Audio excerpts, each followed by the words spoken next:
Hello students, welcome to Vijayakumar IS academy. நம்ம இந்த video என்ன பார்க்க போறோம்னா பாலிசி நோட்ஸ், அதாவது ஹெல்த் அண்ட் ஃபேமிலி வெல்ஃபேர் ஓகேங்களா. ஸோ இந்த ஒரு டிபார்ட்மெண்ட்கான தமிழ்நாடு கவர்மெண்ட்டோட அந்த ஒரு பாலிசி நோட்ஸ் தான் பார்க்க போறோம். ஸோ நம்ம இதுக்கு முன்னாடியே பார்த்தீங்கன்னா 4 டிபார்ட்மெண்ட் கவர் பண்ணியிருப்போம் ஓகேங்களா. ஸோ அந்த ஒரு உமன் எம்பவர்மெண்ட் அண்ட் சோஷியல் அந்த டிபார்ட்மெண்ட் கவர் பண்ணியிருப்போம். அண்ட் தென் பார்த்தீங்கன்னா அதனை தொடர்ந்து நம்ம அந்த ஒரு Adi Dravida department, and then பார்த்தீங்கன்னா agriculture and farmer welfare, and then அது பார்த்தீங்கன்னா அனிமல் ஹஸ்பண்ட்ரி அந்த பண்ணை சார்ந்த அந்த ஒரு டிபார்ட்மெண்ட் சார்ந்த அந்த பாலிசி நோட்ஸ்ல கவர் பண்ணியிருப்போம் ஓகேங்களா. ஸோ இது வந்து ஒரு 5வது டிபார்ட்மெண்ட் தான் இன்னைக்கு நம்ம கவர் பண்ண போறோம், health and family welfare department ஓகேங்களா. ஸோ இந்த ஒரு பர்டிகுலர் டிபார்ட்மெண்ட் வந்து ரொம்ப வந்து முக்கியமான ஒரு டிபார்ட்மெண்ட்டாக நம்ம இந்த இடத்துல பார்க்குறோம் ஓகேங்களா. ஸோ அந்த ஒரு ஹெல்த் ரிலேட்டடான விஷயங்கள் கவர்மெண்ட் என்னென்ன ஸ்கீம்ஸ்லாம் கொண்டு வந்திருக்காங்க, அதோட ட்ராக்கிங் டேட்டான்றது எப்படி இருக்குன்னு சொல்லிட்டு தான் நம்ம இந்த ஒரு பர்டிகுலர் பாலிசி நோட்ஸ்ல பார்க்க போறோம். அண்ட் தென் பார்த்தீங்கன்னா ஃபேமிலி வெல்ஃபேர், அதாவது நாட்டு மக்களோட குடும்ப நலன் சார்ந்த விஷயங்கள்ல அந்த ஒரு பர்டிகுலர் தமிழ்நாடு கவர்மெண்ட் என்னென்ன இனிஷியேட்டிவ்லாம் எடுத்திருக்காங்கன்னு சொல்லிட்டு எல்லாத்தையும் நம்ம டீட்டெயிலாக வந்து பார்த்தீங்கன்னா இந்த ஒரு பர்டிகுலர் டிபார்ட்மெண்ட்னா நம்ம வந்து டிஸ்கஸ் பண்ணலாம் ஓகேங்களா. ஸோ பாலிசி நோட்ஸ் எடுத்துக்கிட்டா வந்து பார்த்தீங்கன்னா நம்மளுக்கு ப்ரீவியஸ் கவர்மெண்ட் பாலிசி நோட்ஸ் எது, அதனால வந்து புது கவர்மெண்ட்ல அந்த கேள்வியில் கேட்க மாட்டாங்க சொல்லிட்டு அது லத்தாச்சிக்கெல்லாம் இருந்துக்காதீங்க. ஏன்னா வந்து பார்த்தீங்கன்னா நம்மளுக்கு இப்போ புது கவர்மெண்ட் ஃபார்ம் ஆகிட்டு ரொம்ப அதிகமாக ஸ்கீம்ஸ்ல இது வரைக்கும் கொண்டு வரல, நிறைய இனிஷியேட்டிவ்லாம் இன்னும் பண்ணல. ஏன்னா ஸ்டார்டிங் கவர்மெண்ட் ஸ்டார்டிங் இயர்னால பார்த்தீங்கன்னா அதிகமான இனிஷியேட்டிவ்ஸ்ன்றது பண்ணல ஓகேங்களா. ஸோ ரீகன்ஸ்ட்ரக்ஷன் ஒர்க் தான் போயிட்டு இருக்கு. ஸோ புதிய முன்னெடுப்புகள்னு சொல்லிட்டு பார்க்கும்போது பார்த்தீங்கன்னா கொஞ்சம் லேட்டாக தான் வரும் ஓகேங்களா. ஸோ அந்த வகையில் நம்மளுக்கு சிலபஸ்ல பார்த்தீங்கன்னா தமிழ்நாடு டெவலப்மெண்ட் அட்மினிஸ்ட்ரேஷன் நம்மளுக்கு வந்து பார்த்தீங்கன்னா prelims point of view, mains point of view பார்த்தீங்கன்னா ரொம்ப வந்து இம்பார்ட்டன்ட் டேட்டா என்னென்ன ஸ்கீம்ஸ்லாம் கொண்டு வந்திருக்காங்க அப்படின்னு சொல்லி நம்மளுக்கு அது ஒரு ஸ்பெஷல் பார்ட்டாகவே இருக்கு ஓகேங்களா. ஸோ அது கவர்மெண்ட் சேஞ்ச் ஆகிட்டு சொல்லிட்டு அந்த ஒரு ரீசன்னால வந்து இது படிக்காமல் போயிடாதீங்க. நம்மளுக்கு இது வந்து பெரிய மேஜர் ரோல் வந்து ரொம்ப இந்த வரக்கூடிய டிஎன்பிசி எக்ஸாம்ஸ்ல ப்ளே பண்ண போகுது ஓகேங்களா. ஸோ அதனால பார்த்தீங்கன்னா நம்ம இந்த பாலிசி நோட்ஸ் ஸ்கீம்ஸ் போன்ற விஷயங்கள் நம்ம எப்பயே படிக்கிற போல பார்த்துட்டு போகிறதே ரொம்ப முக்கியமான விஷயமா இருக்கும் ஓகேங்களா. ஸோ நம்ம இன்னைக்கான வீடியோவில் பார்த்தீங்கன்னா நம்மளுக்கு அந்த ஹெல்த் அண்ட் ஃபேமிலி வெல்ஃபேர் தான் பார்க்க போகிறோம். ஸோ வாங்க டீட்டெயிலாக பார்த்துருவோம். ஓகேப்பா. ஸோ நம்ம இன்னைக்கு எந்த ஒரு பர்டிகுலர் டிபார்ட்மெண்ட்ல என்னென்ன டாபிக்ஸ்லாம் மெயினாக கவர் பண்ண போறோம்னா இந்த ஒரு டிபார்ட்மெண்ட் பாலிசி நோட்ஸ்ல கொடுக்கப்பட்ட அந்த ஒரு இன்ட்ரடக்ஷன், ஸ்டார்டிங்ல இன்ட்ரடக்ஷன் குவார்ட்ஸ்லாம் கொடுத்துருவாங்க, அதை பார்த்துருவோம். அண்ட் தென் பார்த்தீங்கன்னா ஹெல்த் அட்மினிஸ்ட்ரேஷன் ஓகேங்களா, சுகாதார நிர்வாகம் தமிழ்நாட்டில் எப்படி இருக்குன்னு சொல்லிட்டு கொடுத்துருப்பாங்க. அண்ட் தென் பார்த்தீங்கன்னா நேஷனலைஸ் ஹெல்த் மிஷன் தமிழ்நாட்டில் எப்படி கொண்டு போயிட்டு இருக்காங்க. அண்ட் தென் பார்த்தீங்கன்னா தமிழ்நாட்டில் இருக்கக்கூடிய அந்த ஒரு தாய்மானகர் குழந்தைகள் ஓகேங்களா, இவங்களுக்காக என்ன திட்டங்கள்லாம் போயிட்டு இருக்கு ஓகேங்களா, இவங்களோட அந்த ஒரு க்ரோத் ரேட்ல எப்படி இருக்குன்னு சொல்லிட்டு அதை சார்ந்த தகவலை நம்ம பார்த்துருவோம். அண்ட் தென் பார்த்தீங்கன்னா நம்மளுக்கு non communicable disease prevention and control program ஓகேங்களா. ஸோ தொற்றாத நோய்களை வந்து எப்படி தடுக்கிறாங்க கவர்மெண்ட் சைட்ல இருந்து சொல்லிட்டு அதை சார்ந்த இனிஷியேட்டிவ்ஸ். அண்ட் தென் பார்த்தீங்கன்னா இந்தியன் மெடிசன் அண்ட் ஹோமியோபதி மெடிசன்லாம் எப்படி இருக்கு தமிழ்நாட்டில். அண்ட் தென் ஃபைனலாக பட்ஜெட் அண்ட் ஹெல்த் ப்ரோக்ராம்ஸ்ல என்னென்ன தமிழ்நாடு கவர்மெண்ட் வந்து அனௌன்ஸ் பண்ணியிருக்காங்கன்னு சொல்லிட்டு அதை சார்ந்த தகவலை நம்ம பார்த்துருவோம் ஓகேங்களா. ஸோ டீட்டெயிலாக பார்த்துருவோமா. ஸோ பார்த்தீங்கன்னா நம்மளுக்கு ஆரம்பத்தில் அந்த இன்ட்ரடக்ஷன் பார்ட்டில் எப்பயுமே எல்லா பாலிசி நோட்ஸையும் பார்த்தீங்கன்னா அந்த ஒரு திருக்குறள் அது ஏதாவது ஒரு செய்யுள் பாட்டு வந்து தருவாங்க. அது ரொம்ப முக்கியமான பாட்டை நம்ம பார்த்து வச்சுக்கணும். ஏன்னா கொஸ்டின் பாயிண்ட் ஆஃப் வியூல நம்மளுக்கு எல்லா திருக்குறளையும் கவர் பண்ண முடியலனாலும் இப்படி கவர்மெண்ட் அஃபிஷியல் வெப்சைட்ல கொடுக்கப்படுற திருக்குறளை நம்ம வந்து பார்த்து போகிறது ரொம்ப முக்கியமான விஷயங்களா இருக்கும் இல்லையா. அதனால அந்த திருக்குறளுமே நம்ம இந்த ஒரு மெட்டீரியல் ஆட் பண்ணியிருக்கோம். ஸோ உற்றான் அளவும் பிணி அளவும் காலமும் கற்றான் கருதி செயல் சொல்லிட்டு பார்க்குறோம். இது வந்து எக்ஸாக்டா என்ன சொல்றாங்கன்னா ஒரு ஹெல்த் சம்பந்தப்பட்ட ஒரு திருக்குறள் தான். ஸோ உற்றான் அளவுனா ஒரு டாக்டருக்கு ஒரு மருத்துவருக்கு பார்த்தீங்கன்னா என்னென்ன அட்வைஸ்லாம் இந்த ஒரு திருக்குறள் நம்ம வள்ளுவர் சொல்லியிருக்காருன்னா உற்றான் அளவும் ஓகேங்களா. ஸோ உற்றான் அளவுனா அந்த பேஷண்ட்டோட அந்த ஒரு எந்த ஸ்டேஜில் இருக்காரு அப்படின்னு சொல்லிட்டு அவரோட அந்த வெயிட்டு ஹைட்லாம் வந்து தெரிஞ்சுக்கிட்டு அந்த பார்த்தீங்கன்னா அவருக்கு எந்த அளவுக்கு அந்த நோயின்றது பாதிக்கப்பட்டிருக்கு, பிணியின் அளவு, பிணினா நோயின்னு சொல்லிட்டு பார்த்துருப்போம் இல்லையா, அந்த பிணியின் அளவு எந்த அளவுக்கு இருக்கு, அந்த பார்த்தீங்கன்னா எந்த காலத்துல இருந்து அவருக்கு அந்த ஃபீவர் இருக்கு, பிளஸ் பார்த்தீங்கன்னா இதெல்லாம் அறிஞ்சு இதெல்லாத்தையும் வந்து டயக்னைஸ் பண்ணி தான் அனலைஸ் பண்ணி தான் பார்த்தீங்கன்னா அந்த டாக்டர் இருந்து அவருக்கான அந்த மெடிசன்ஸ் இது போன்ற ட்ரீட்மெண்ட்லாம் கொடுக்கணும்னு சொல்லிட்டு டாக்டர் மருத்துவருக்கான ஒரு அட்வைஸை நம்மளுக்கு வள்ளுவர் சொல்லியிருக்காரு சொல்லிட்டு இந்த இடத்துல நம்ம பார்க்குறோங்களா. ஸோ அடுத்து பார்க்கும்போது நம்மளுக்கு தமிழ்நாட்டின் ஒட்டுமொத்த மக்கள் தொகை பார்த்தீங்கன்னா 2011 கணக்கெடுப்பின்படி 7.21 கோடியா இருந்தது. இப்போ ரீசெண்டாக எடுத்த SRS அறிக்கை ஓகேங்களா, sample registration survey registration department எடுத்திருப்பாங்க. இந்த ஒரு சர்வேயின் படி பார்த்தீங்கன்னா 2025 மக்கள் தொகை கணக்கெடுப்பின்படி தமிழ்நாட்டோட அந்த ஒரு பாப்புலேஷன் ரேட் இருந்தது 8.53 கோடியான்றது இருக்கு. ஸோ அந்த பார்த்தீங்கன்னா இதுல பர்டிகுலரா நகர்ப்புறங்களில் வாழ்வோர் பார்த்தீங்கன்னா 48.40% பேரும், கிராமப்புறங்களில் பார்த்தீங்கன்னா 51.60% பேரும் இருக்காங்க சொல்லிட்டு இந்த இடத்துல நம்ம பார்க்குறோம். பார்த்தீங்கன்னா நம்ம தமிழ்நாட்டில் அந்த ஒரு சுகாதார நிர்வாகம் எப்படி வந்து செயல்பட்டு கொண்டிருக்கிறதுனா 3 அடுக்காக செயல்படுது ஓகேங்களா. 3 அடுக்குன்னு சொல்லிட்டு பார்க்கும்போது நம்மளுக்கு 3ஆம் கட்டம், 2ஆம் கட்டம், ஆரம்ப கட்டம் சொல்லிட்டு பார்க்குறோம். 3ஆம் கட்டம் சொல்லிட்டு பார்க்கும்போது நம்மளுக்கு GH அது மாதிரி பெரிய பெரிய ஹாஸ்பிட்டல்லாம் இருக்குல்ல. ஸோ சென்னையில் கூட பார்த்தீங்கன்னா ராஜீவ்காந்தி ஹாஸ்பிட்டல் இருக்கு, அதுதான் வந்து டெர்ஷியரி ஓகேங்களா. ஸோ 3ஆம் கட்டம் மருத்துவ சேவைன்னு சொல்லிட்டு சொல்லுவாங்க. 2ஆம் கட்டம்லாம் சொல்லிட்டு பார்க்கும்போது வந்து நகரங்கள் இருக்கக்கூடிய அந்த கிளினிக்ஸ்லாம் பார்த்துருப்போம் இல்லையா. ஸோ சின்ன ரகமான சிறியாக அந்த ஹாஸ்பிட்டல் சொல்லிட்டு பார்த்துருப்போம், கவர்மெண்ட் ஹாஸ்பிட்டல்ஸ். அண்ட் தென் ஆரம்ப சுகாதார நிலையம், பிரைமரி ஹெல்த் கிளினிக்ஸ் கிராம பகுதியில் இருக்கக்கூடிய அந்த ஒரு ஹெல்த் கிளினிக் சொல்லிட்டு இந்த மாதிரி தான் அந்த ஹைரார்கின்றது நம்மளுடைய அந்த ஒரு மருத்துவ நிர்வாகத்துல இருக்குன்னு சொல்லிட்டு இந்த இடத்துல நம்ம பார்க்குறோம். ஓகேங்களா. ஸோ இது எல்லாமே பார்த்தீங்கன்னா எந்தெந்த டிஸ்ட்ரிக்ட்ல எவ்வளோ அந்த ஆரம்ப சுகாதார நிறுவனங்கள் இருக்கு, ஹாஸ்பிட்டல்ஸ் இருக்குன்னு சொல்லிட்டு அதை சார்ந்த ஒரு அக்கௌண்ட்டை தான் ஜஸ்ட் ரீட் பண்ணிக்கலாம். ஸோ ரொம்ப இன்ட்ரெஸ்டாக வந்து போக வேண்டிய அவசியம் கிடையாது. ஓகேங்களா. ஸோ 37 மாவட்ட தலைமை மருத்துவமனைகள் இருக்கு. அது மட்டும் இல்லாம 197 தாலுகா மருத்துவமனைகள், 58 தாலுகா அல்லாத மருத்துவமனைகள் என்றது தமிழ்நாட்டில் செயல்பட்டு கொண்டு வருகிறது. and then பாத்தீங்கன்னா 1832 ஆரம்ப சுகாதார நிலையங்கள் பிரைமரி ஹெல்த் கிளினிக்ஸ் பிளஸ் 424 ஆரம்ப சுகாதார நிலையங்கள் 30 படுகைகளை கொண்டு வசதியாக கொண்டு உள்ளதுன்னு சொல்லிட்டு இந்த இடத்துல நம்ம பாக்குறோம். அது மட்டும் இல்லாம நகர்ப்புறங்களில் ஹெல்த் கிளினிக்ஸ் எத்தனை இருக்குன்னு சொல்லிட்டு 504 சொல்லிட்டு அந்த பிரைமரி ஹெல்த் கிளினிக்ஸோட எண்ணிக்கைன்றது இருக்குன்னு சொல்லிட்டு இந்த இடத்துல நம்ம பாக்குறோங்களா. அண்ட் தென் பாத்தீங்கன்னா 8713 சுகாதார துணை நிலையங்கள் மற்றும் 2368 நகர்ப்புற சுகாதார துணை நிலையங்கள் என்றது இருக்குன்னு சொல்லிட்டு இந்த இடத்துல நம்ம பாக்குறோம்.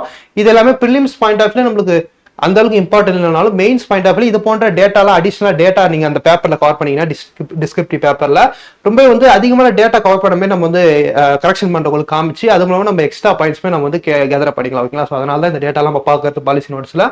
அண்ட் தென் பாத்தீங்கன்னா 22 சுயநிதி மருத்துவ நீதி கல்லூரிகள், ஓகேங்களா, மருத்துவ கல்லூரிகள். அண்ட் தென் பாத்தீங்கன்னா 4 தனியார் பல்கலைக்கழகங்கள் பாத்தீங்கன்னா இயங்கி கொண்டு இருக்கிறது. அண்ட் தென் பாத்தீங்கன்னா 13 நிகர்நிலை பல்கலைக்கழகங்கள், அதாவது டீம்டு யூனிவர்சிட்டின்னு சொல்லிட்டு சொல்லுவாங்க. இது பாத்தீங்கன்னா தமிழ்நாட்டில் மொத்தம் 13 இருக்குன்னு சொல்லிட்டு இந்த இடத்துல நம்ம பாக்குறோம். ஓகேங்களா. அண்ட் தென் பாத்தீங்கன்னா தமிழ்நாடு மருத்துவ நிறுவனங்கள் சட்டம் 1997 படி 37,745 தனியார் மருத்துவ நிறுவனங்கள் பாத்தீங்கன்னா சான்றளிக்கப்பட்டு இயங்கி கொண்டிருக்கிறதுன்னு சொல்லிட்டு நம்ம இந்த இடத்துல நம்ம பார்க்கலாம். ஓகேங்களா. ஸோ இதுதான் இந்த ஒரு சுகாதார நிறுவனங்கள் தமிழ்நாட்டில் மொத்தம் எத்தனை இருக்கு சொல்லிட்டு அதோட எண்ணிக்கை. அண்ட் தென் பார்த்தீங்கன்னா கீ அச்சீவ்மெண்ட்ஸ் இந்த ஒரு பர்டிகுலர் டிபார்ட்மெண்டோட அச்சீவ்மெண்ட்ஸ் எந்த அளவுக்கு இருக்குன்னு சொல்லிட்டு பார்க்கணும். நமக்கு இன்னுயிர் காப்போம் நம்மை காப்போம் 48 திட்டம் வந்து பார்த்தீங்கன்னா நமக்கு டிசம்பர்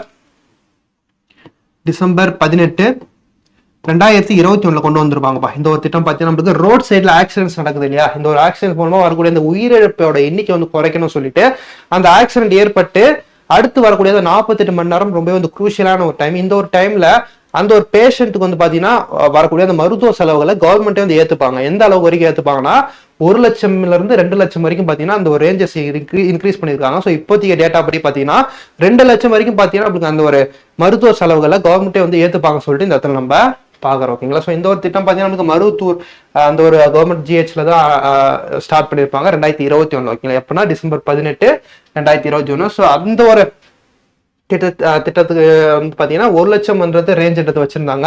1 லட்சம் வரைக்கும் பாத்தீங்கன்னா மருத்துவ செலவு வந்து கவர்மெண்ட் ஏத்துப்பாங்க சொல்லிட்டு.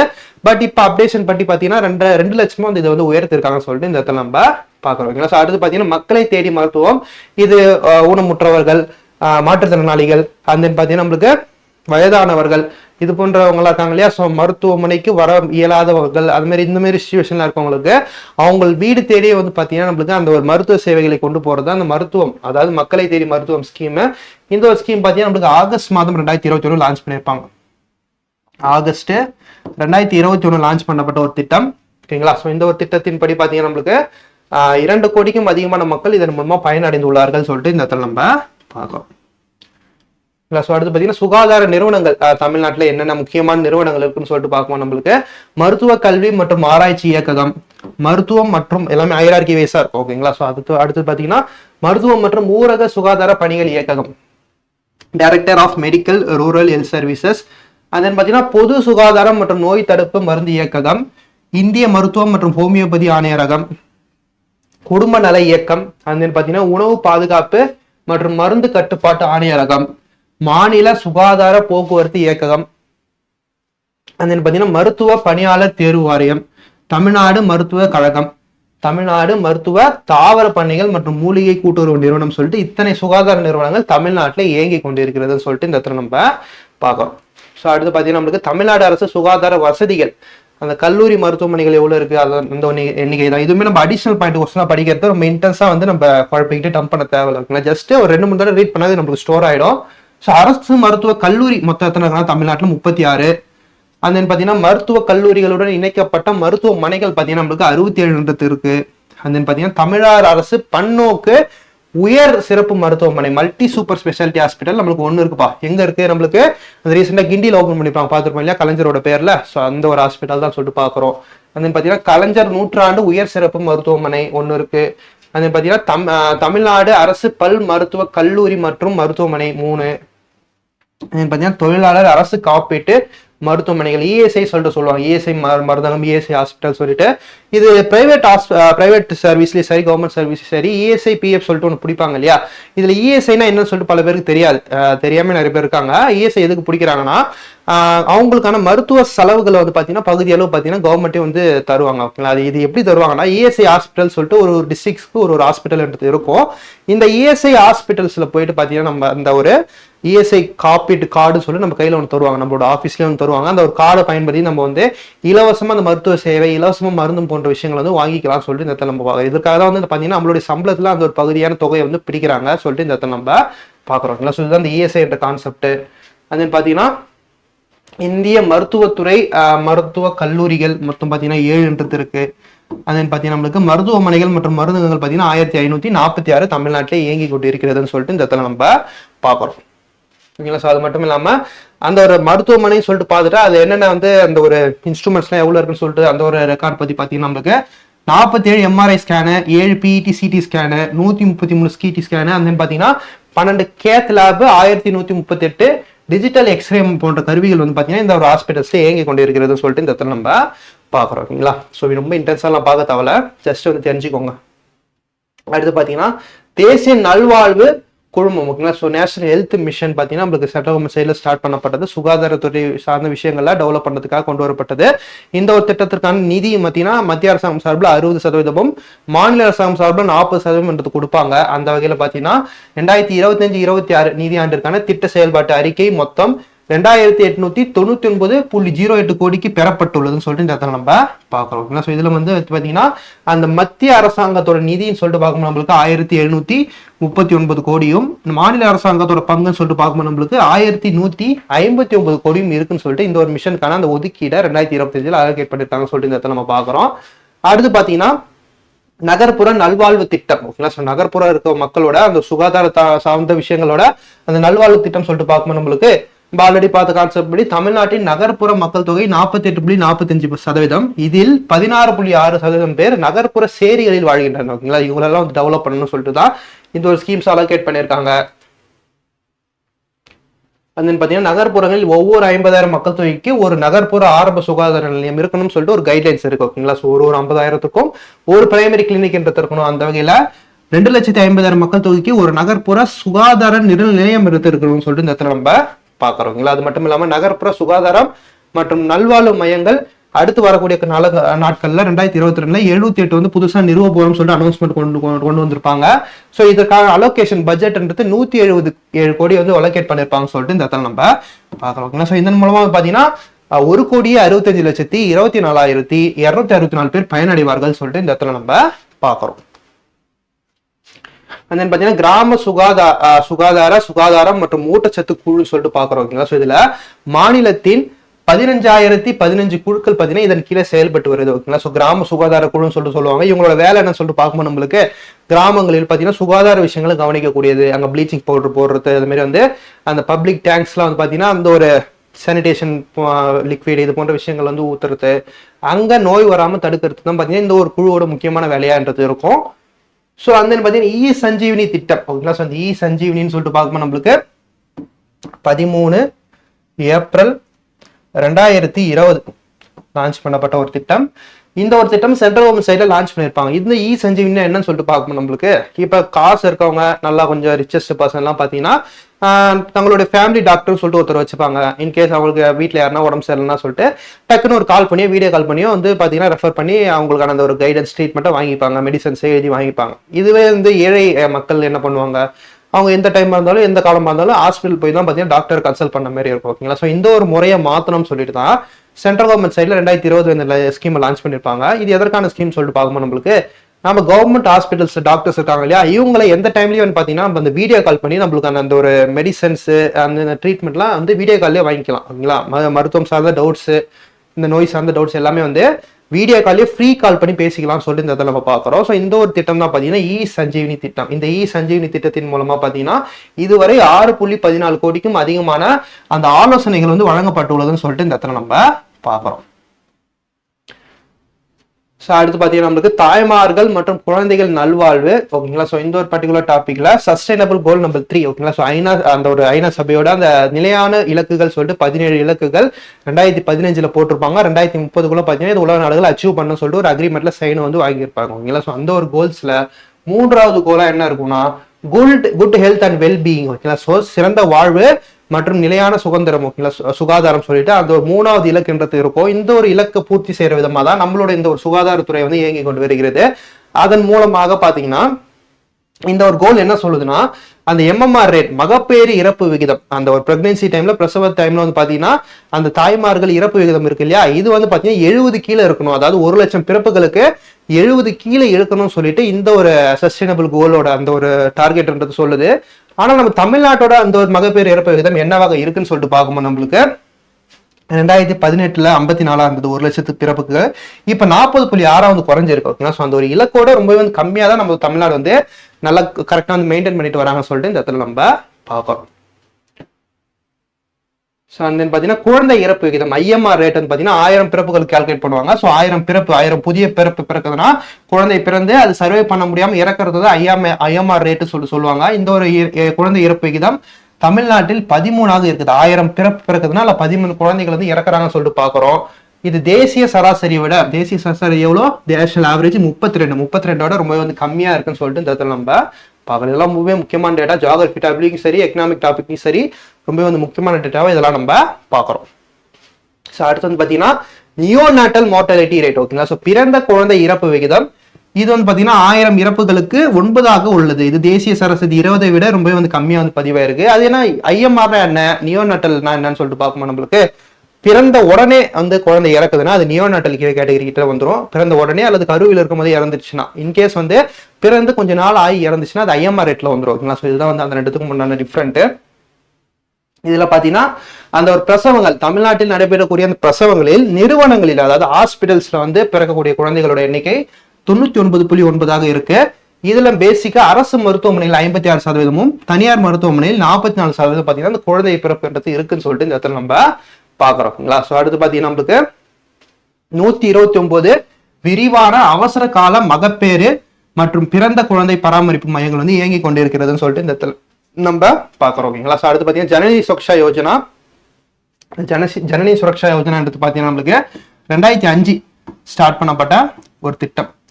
இந்த ஒரு திட்டம் எதற்கான திட்டம் சொல்லிட்டு பார்க்கணும் நம்மளுக்கு கவர்மெண்ட் ஹாஸ்பிட்டல்ஸ்ல அந்த ஒரு பிரெக்னன்சி பிரசவிக்கும் தாய்மார்களுடைய எண்ணிக்கையை வந்து டெவலப் பண்ணணும், அவேர்னஸ் கிரியேட் பண்ணணும்னு சொல்லிட்டு அரசு மருத்துவமனையில் பிறக்கக்கூடிய குழந்தைகளுக்கு தாய்மார்களுக்கு ஊக்கத்தொகை மாரி அறிவிச்சாங்க ஓகேங்களா. ஊக்கத்தொகை அறிவிச்சா கவர்மெண்ட் ஹாஸ்பிட்டல்ல வந்து டெலிவரி பார்ப்பாங்க சொல்லிட்டு அந்த ஊக்கத்தொகைன்றதை அறிவிச்சாங்க.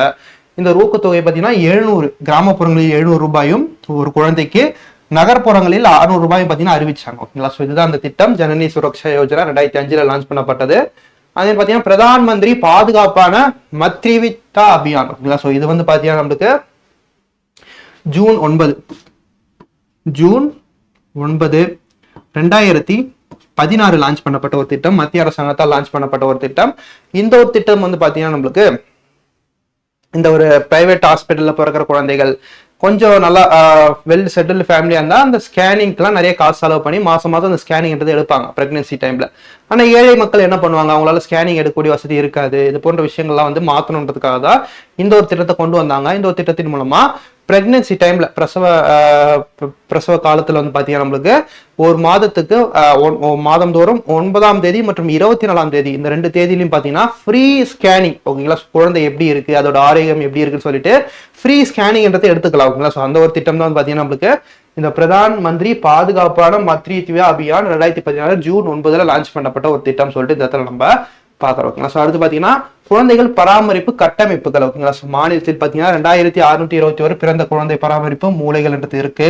அந்த பாத்தீங்கன்னா 144 பிறந்த குழந்தை நிலைநிறுத்தங்கள் அலகுகள் என்றது இருக்கு. அந்த பாத்தீங்கன்னா 83 சிறப்பு பிறந்த குழந்தை பராமரிப்பு அலகுகள் ஓகேங்களா. So 83 special new born care units எடுத்து தமிழ்நாட்டை இயங்கி கொண்டிருக்கிறது சொல்லிட்டு இந்த இடத்துல நம்ம பாக்குறோம்.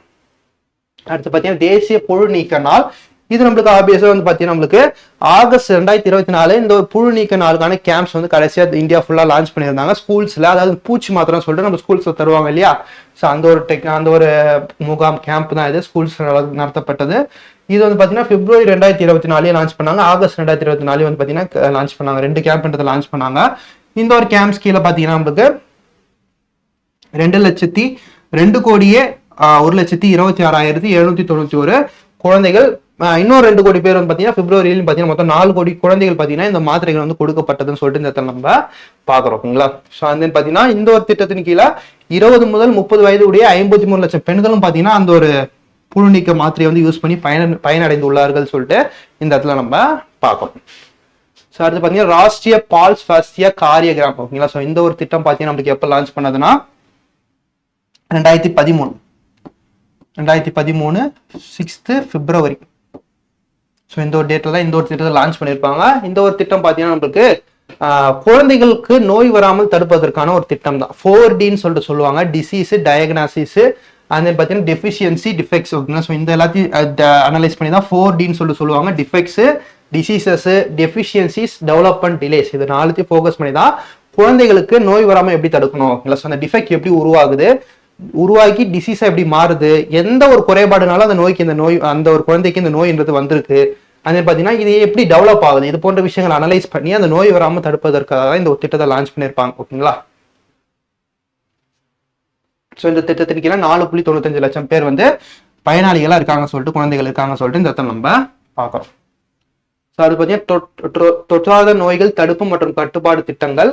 ஸோ அந்த ஸ்டெப்ஸ் சர்வேன்னு சொல்லிட்டு ரீசெண்டாக எடுத்தாங்கப்பா. 2019-20 இந்திய அரசாங்கம் சார்பில் வந்து எடுத்தாங்க. இந்த ஒரு அறிக்கையின்படி பார்த்தீங்கன்னா நமக்கு தமிழ்நாட்டில் அந்த ரத்த அழுத்தத்தின் அளவு பாதிக்கப்பட்டவர்கள் எண்ணிக்கை 33.9%, சுகர் பேஷண்ட், நீரிழிவு நோய், டயபிட்டிஸ் இருக்கு இல்லையா, அது வந்து பார்த்தீங்கன்னா 17.2% பேரும் பார்த்தீங்கன்னா பாதிக்கப்பட்டுள்ளார் சொல்லிட்டு அந்த ஒரு ரிப்போர்ட்ல ரிலீஸ் பண்ணியிருந்தாங்க. அதனைத் தொடர்ந்து மக்களை தேடி மருத்துவம் ஸ்கீம் நம்ம பார்த்துருப்போம் இல்லையா, ஆகஸ்ட் மாதம் 2021 லான்ச் பண்ண தீமே அந்த ஒரு ஸ்கீம் கீழே பார்த்தீங்கன்னா வீடுகளுக்கே சென்று போய் அந்த மருத்துவ சேவைகளை தருவாங்க இல்லையா. அப்போ எடுத்த ரெக்கார்டு படி பார்த்தீங்கன்னா நம்மளுக்கு தமிழ்நாட்டில் அந்த ஹைப்பர் டென்ஷன் ரத்த அழுத்தத்தின் அளவு 1,13,77,200 பேரை பாதிக்கப்பட்டுள்ளது. டயபெட்டிக்ஸ் பார்த்தீங்கன்னா 50 லட்சம் பேரையும் 54 லட்சம் பேரையும், 2 நோய்களும் உள்ளவர்கள் பார்த்தீங்கன்னா 49 லட்சம் பேரும், நோய் நீக்கல் பராமரிப்பு. இல்லை ஸோ இந்த ஒரு கேர், இந்த ஒரு நோயை நீப்பதற்கான இந்த கேர் சென்டர்ஸ் பார்த்தீங்கன்னா தமிழ்நாட்டில் 6,04,413. உடற்பயிற்சி சிகிச்சை பிசியோதெரப்பி பார்த்தீங்கன்னா கவர்மெண்ட் சைடில் இது வரைக்கும் 8,07,545 ஓப்பன் பண்ணியிருக்காங்க சொல்லிட்டு இந்த இடத்துல நம்ம பார்க்கறோம்.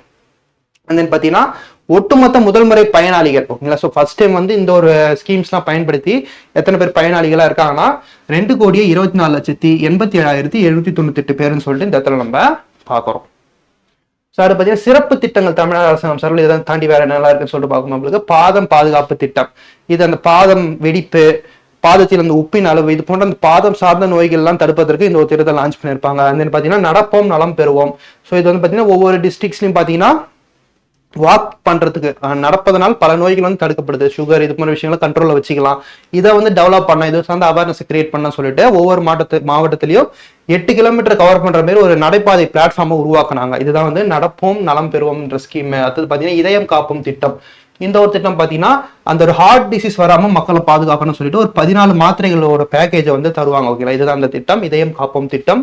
ஓகேங்களா? ஸோ அந்த பார்த்தீங்கன்னா இந்திய மருத்துவம் மற்றும் ஹோமியோபதி, இது எந்த அளவுக்கு இருக்குன்னு சொல்லிட்டு பார்க்கும்போது நம்மளுக்கு ஹோமியோபதினாலே வந்து பார்த்தீங்கன்னா நம்மளுக்கு 1790 டாக்டர் சாமுவேல் ஹானிமன் என்பவரால் நிறுவப்பட்ட ஒரு மருத்துவ முறை தான் இது. ஸோ இந்த ஒரு மருத்துவ முறையோட மெயின் மோட்டோ என்ன சொல்லிட்டு பார்க்கும்போது நம்மளுக்கு சிமிலியா சிமிலிபஸ் கரன்ச்சர். ஓகேங்களா? ஸோ இதுதான் வந்து விருப்பங்களால் குணப்படுத்தப்படுகின்றன. ஸோ இந்த ஹோமியோபதியோட அந்த ஒரு மெயின் மோட்டோவே இதுதான் இயங்கி கொண்டிருக்குது. ஸோ இந்த ஹோமியோபதியை தவிர சித்த மருத்துவம், ஆயுர்வேத மருத்துவம் சொல்லிட்டு பல விதமான மருத்துவங்கள் பார்த்தீங்கன்னா நம்ம இந்தியாவில் வந்து இருக்குன்னு சொல்லிட்டு இந்த இடத்துல நம்ம பார்க்குறோம். அடுத்து பார்த்தீங்கன்னா காசநோய் ஒழிப்பு திட்டம் தமிழ்நாட்டில் ரொம்ப வந்து அதிகமாக இயங்கி கொண்டு இருக்கிறது. அதில் முக்கியமான 4 தூண்கள் சொல்லிட்டு பார்க்கும்போது நம்மளுக்கு டிடெக்ட், ட்ரீட், ப்ரிவென்ட், பில்ட். ஓகேங்களா? ஸோ நோயை அறிதல், காசநோய் இருக்கிறத கண்டுபிடிக்கணும், அதுக்கான ட்ரீட்மெண்ட்டை கொடுக்கணும், அது வராமல் தடுக்கணும், அதை வந்து டெவலப் பண்ணணும். இதுதான் வந்து மெயின் மோட்டோவா இந்த காசநோய் இல்லா தமிழ்நாட்டை உருவாக்குவதில் முக்கியமான நோக்கமாக இருக்கு. 2025 டார்கெட்டை வச்சிருந்தாங்க காசநோய் இல்லா தமிழ்நாட்டை உருவாக்குறதுக்குன்னு. அதுக்கான நடவடிக்கைகள் போயிட்டே இருக்கு. ஸோ 2030 பார்த்தீங்கன்னா இந்தியா முழுக்க இந்த காசநோய் தடுக்கணும் அப்படின்னு சொல்லிட்டு ஐநா சபையோட இலக்குன்றது இருக்கு. ஓகேங்களா? அதுவுமே வந்து ப்ராசஸ் பண்ணிட்டு இருக்காங்க சொல்லிட்டு இந்த இடத்துல நம்ம பார்க்குறோம். ஓகேங்களா? ஸோ இந்த ஒரு திட்டத்திற்காக பார்த்தீங்கன்னா மத்திய அரசாங்கம் சார்பில் நிக்ஷாய் போஷன் யோஜனா, ஸோ NPY, இந்த ஒரு திட்டம் 2024 நவம்பர் லான்ச் பண்ணப்பட்டது. இந்த ஒரு திட்டத்தின் கீழே ஒரு மாதத்துக்கு காசநோயால் பாதிக்கப்பட்டவங்களுக்கான இந்த மருத்துவ செலவுகளை பார்த்துக்கிறதுக்காக 500 ரூபாயிலிருந்து ரூபாய் வரை பாத்தீங்கன்னா அந்த ஒரு ஊக்கத்தொகைன்றது தந்துட்டு வராங்க சொல்லிட்டு இந்த இடத்துல நம்ம பாக்குறோம். ஸோ அது மட்டும் இல்லாம கண்ணொளி காப்போம் திட்டம், இது வந்து பாத்தீங்கன்னா அந்த பார்வை குறைபாடு உள்ள குழந்தைகளுக்கு அவங்களுக்கு எல்லாம் பாத்தீங்கன்னா அந்த ஒரு ஃப்ரீ கண்ணாடி அந்த ஸ்பெக்ஸ்ன்றது கவர்மெண்ட் ஸ்கூல்ஸ் எல்லாம் தந்துட்டு வராங்க. இது போன்ற விஷயங்களை ஊக்குவிப்பது தான் இந்த ஒரு கண்ணொளி காப்போம் திட்டம். ஸோ இந்த ஒரு ஸ்கீமோட ரிப்போர்ட் படி பாத்தீங்கன்னா நம்மளுக்கு அந்த பார்வை குறைபாடு உள்ளவர்கள் பாத்தீங்கன்னா தமிழ்நாட்டுல 0.33% பேரும், இதுல 50 வயதுக்கு மேற்பட்டவர்கள் 1.32% பேரும் இருக்காங்க சொல்லிட்டு இந்த இடத்துல நம்ம பாக்குறோங்களா. ஸோ இந்த ஒரு திட்டத்தின் கீழே அந்த ஸ்பெக்ஸ் கண்ணாடி ஃப்ரீயா வழங்கக்கூடிய ஒரு திட்டம் 2,84,289 பள்ளி குழந்தைகளுக்கு பாத்தீங்கன்னா ஃப்ரீயா வந்து கண்ணாடிகள் என்றது வழங்கப்பட்டுள்ளதுன்னு சொல்லிட்டு இந்த இடத்துல நம்ம பாக்குறோம் இந்த திட்டத்தின் கீழே. ஸோ அது பாத்தீங்கன்னா தமிழ்நாட்டில் மருத்துவ கல்வி இடங்கள் எவ்வளவு இருக்குன்னு சொல்லிட்டு பார்க்கணும். நம்மளுக்கு மருத்துவ காலேஜ்ல அரசு கல்லூரிகள்ல 11,700 MBBS சீட்ஸ் பாத்தீங்கன்னா BDS டென்டல் சீட்ஸ் எவ்வளவு இருக்குன்னா நம்மளுக்கு 2,150 இருக்குன்னு சொல்லிட்டு இந்த இடத்துல நம்ம பாக்குறோம். அது மட்டும் இல்லாம நீட் போன்ற விஷயங்கள் பாத்தீங்கன்னா 7.5% இடஒதுக்கீடு ரிசர்வேஷன் இருக்கு இல்லையா கவர்மெண்ட் ஸ்கூல்ல படிச்சவங்களுக்கு, அது இன்னுமே வந்து நடைமுறையில் இருக்குன்னு சொல்லிட்டு இந்த இடத்துல நம்ம பாக்குறோம். ஸோ ஃபைனலா நிதி ஒதுக்கீடு இந்த particular health and family welfare டிபார்ட்மெண்ட்டுக்கு 2025-26 எவ்வளவு நிதி ஒதுக்கி இருக்காங்க சொல்லிட்டு பார்க்கணும். நம்மளுக்கு 21,905.26 கோடியை வந்து பட்ஜெட்டா வந்து அலோகேட் பண்ணிருக்காங்க சொல்லிட்டு இந்த இடத்துல நம்ம பாக்குறோம்.